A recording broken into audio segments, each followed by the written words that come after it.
Hello, board members. We're ready to start again.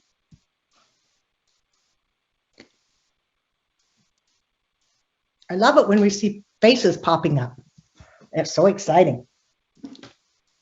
So I'm just going to do a quick roll call just to make sure that we have a quorum. Well, maybe oh, Angie took the screen already. Let me just make sure we have a quorum here. Yes, we do. Just by seeing your faces.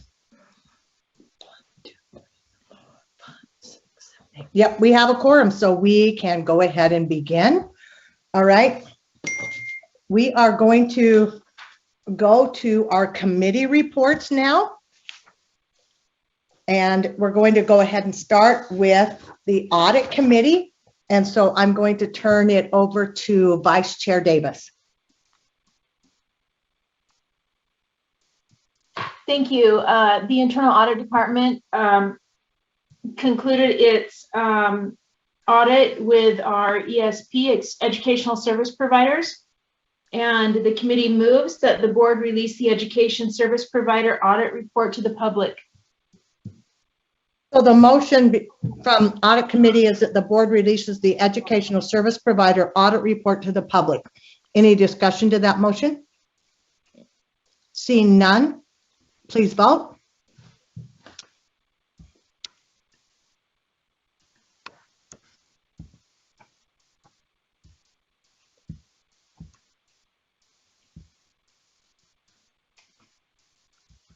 It looks like it's unanimous. Is that correct?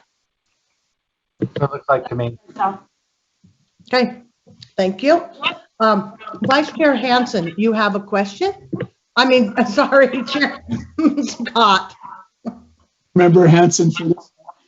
I just had a question as to whether there were any opportunity for actions based on the results of that audit.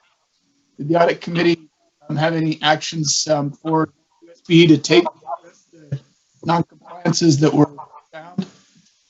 In the non-compliances, Vice Chair Davis, do you want to take that, or should we turn that over to Deputy to CAE Davis?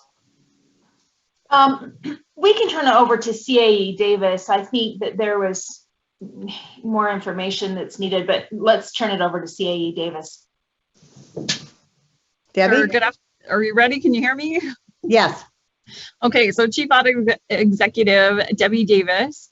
Happy to answer your question. So the board, the report does include some recommendations, recommended action. And generally what happens once the report is released, of course, it's published, it's put on our website, and then we establish a corrective action process. And so a member of the superintendency or possibly multiple would be assigned, and we follow up on about a 90-day interval to see how corrective action is going based on the concerns that were identified in the audit. That's not to say that the board can't weigh in on corrective action. There's definitely information, particularly in the first part of the report, that was provided so that the board can consider if there are policy actions, rules, anything statutory that needs to happen, so the board could consider that as well. But it's just as outlined in the report, there's recommendations. And so if board leadership would like to assign the audit to a committee to consider further, that's an option also, in addition to the regular corrective action process. Board Member Hansen? Yeah, thank you. I would really like to see with some of these non-compliances, some concrete board action with regard to perhaps a checklist for items that need to be considered when we're using ESP, a model contract when we're making a procurement contract with the ESPs, and there's some background check and other issues that need to be addressed.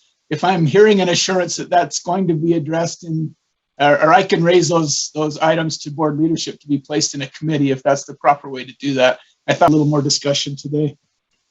We can, honestly, Board Member Hansen, we can have all the discussion you would like on this within reason. But I also think that your 3 comments have now been noted, and that we will have to take those under, I don't know, that sounds odd, under advisement, but under another look.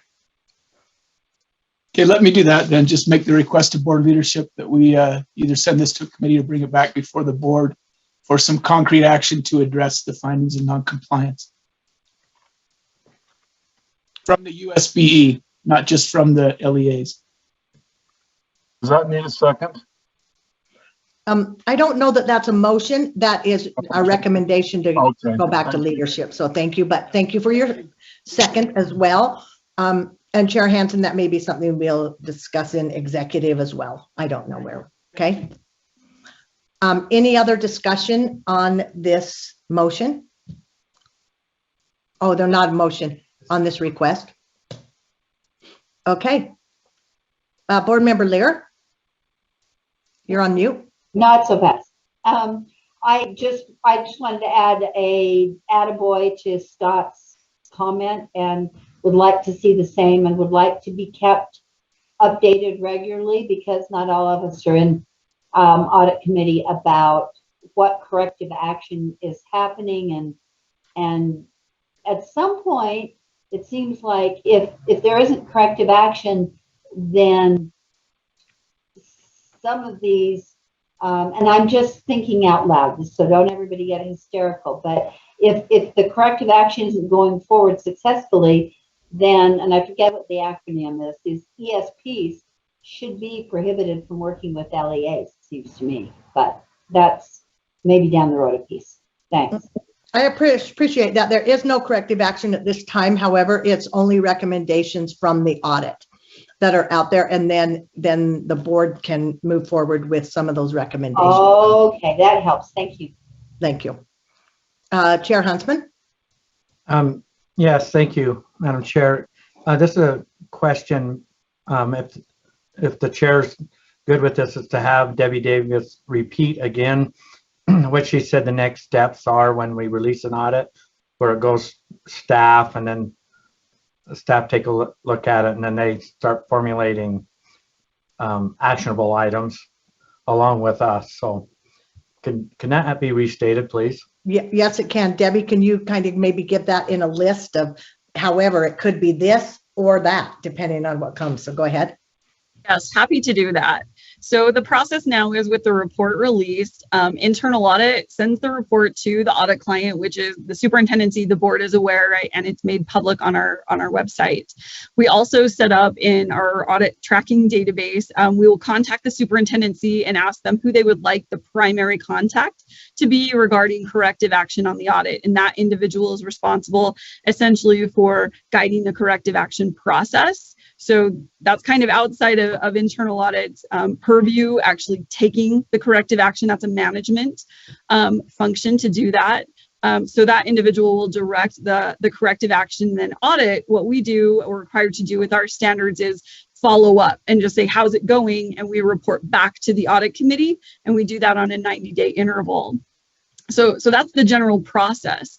Included with that, and just depending on the nature of the audit, the corrective action, and I believe based on the discussion today, the superintendency is probably taking notes as well, that, okay, this will come back, there are things that the board would like to happen with corrective action. And so whether that goes to board committee, there are lots of ways to approach corrective action and what's taken. And as mentioned, this audit does have a lot of information that could be helpful for decision making, and that would be at the board's level also. So the next step is assign the primary contact, start working on corrective action, and as the board would like to be involved, that individual with primary responsibility can work with the board or a specific committee moving forward.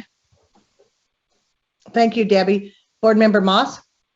Just a quick procedural question. And I've read the audit, but do we have access to all the information we need to conduct these audits? Are there any other, institutional or process issues that need to be or might need to be considered as a matter of board rule or legislation to make, this work most efficiently?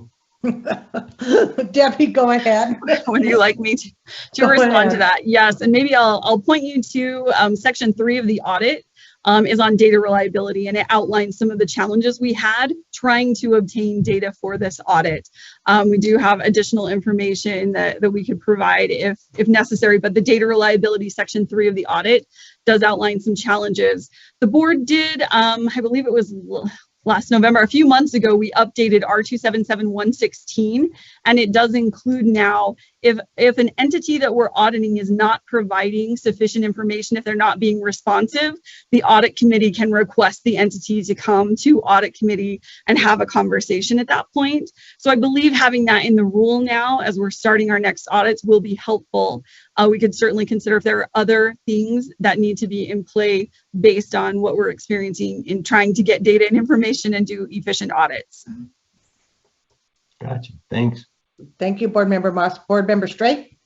Yes, I think I was negligent in the idea that, you know, being a part of these discussions and being on the audit committee, sometimes I think I forget that we've been through all of this, but the rest of the board hasn't. And I know there was an opportunity to read it. I would encourage everyone to read through that and become very familiar, because there are some very important things that need to be addressed. And I don't want to go over that whole list, but Chair Hansen did hit upon some of those, and there's others. So please be diligent and look over that report very carefully. Thank you, Board Member Straight. And you're like me, I keep calling Chair Hansen because he chairs our committee. So we'll just probably keep doing that. So, all right, I appreciate this dialogue.